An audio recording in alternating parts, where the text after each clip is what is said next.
পরিবারের সদস্যদের নিয়ে সোফায় বসে টিভিতে কার্লো আনচেলত্তির দল ঘোষণা দেখছিলেন লুসিয়ানো জুবা। ব্রাজিল কোচের কণ্ঠে তার নাম উচ্চারিত হতেই উচ্ছ্বাসে ফেটে পড়েন পরিবারের সবাই। প্রথমবারের মতো জাতীয় দলে ডাক পাওয়া বলে কথা। ২৬ বছর বয়সী এই ফুটবলারকে নিয়ে সেনেগাল ও তিউনিশিয়ার বিপক্ষে প্রীতি ম্যাচের জন্য গতকাল রাতে দল ঘোষণা করেছে আনচেলত্তি। দীর্ঘ ৩ বছর পর দলে ফিরেছেন ৩২ বছর বয়সী ডিফেন্সিভ মিডফিল্ডার ফ্যাবিনহো, ফিরেছেন ২০ বছর বয়সী ফরওয়ার্ড ভিটোর রক।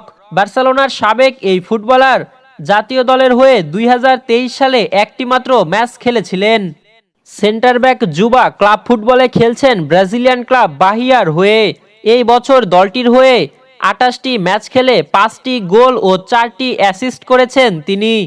গত মাসে দক্ষিণ কোরিয়া ও জাপানের বিপক্ষে খেলা ২ ম্যাচের স্কোয়াড থেকে বাদ পড়েছেন defender Carlos Augusto, Douglas Santos, Lucas Beraldo, Vanderson, Joelinton, Joao Gomes, Gabriel Martinelli ও ইগর জেসুস। ইনজুরি কাটিয়ে গত শনিবার সান্তোসের হয়ে ১.৫ মাস পর মাঠে ফেরা নেইমার এবারও ডাক পাননি দলে। চোটের কারণে মাঠের বাইরে থাকা বার্সেলোনা ফরওয়ার্ড রাফিনহা ও লিভারপুলের গোলরক্ষক অ্যালিসন বেকারও স্বাভাবিকভাবেই দলে নেই। আগামী ১৫ নভেম্বর লন্ডনে এমিরেটস স্টেডিয়ামে সেনেগালের বিপক্ষে খেলবে ব্রাজিল। এরপর ১৮ নভেম্বর ফ্রান্সে তিউনিশিয়ার মুখোমুখি হবে ৫ বারের বিশ্বকাপ জয়ীরা। চলুন এক নজরে দেখে নেওয়া যাক এই স্কোয়াডে জায়গা পেয়েছেন কারা। গোলপোস্ট সামলানোর দায়িত্বে থাকছেন বেন্তো, এডারসন ও হুগো সৌজা।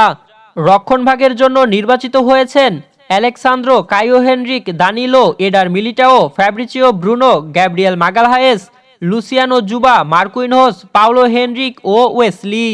মাঝমাঠ দখল রাখার জন্য দায়িত্ব পেয়েছেন Andre Santos, Bruno Guimaraes, Casemiro, Fabinho ও লুকাস পাকুয়েতা।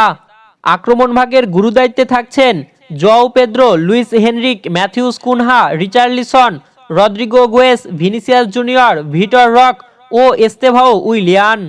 ব্রাজিলিয়ান ফুটবল ভক্তরা এখন তাকিয়ে আছেন এই নতুন স্কোয়াড নিয়ে কার্লো আনচেলত্তি সেনেগাল এবং তিউনিশিয়ার মতো দলের বিপক্ষে কেমন ফলাফল করেন।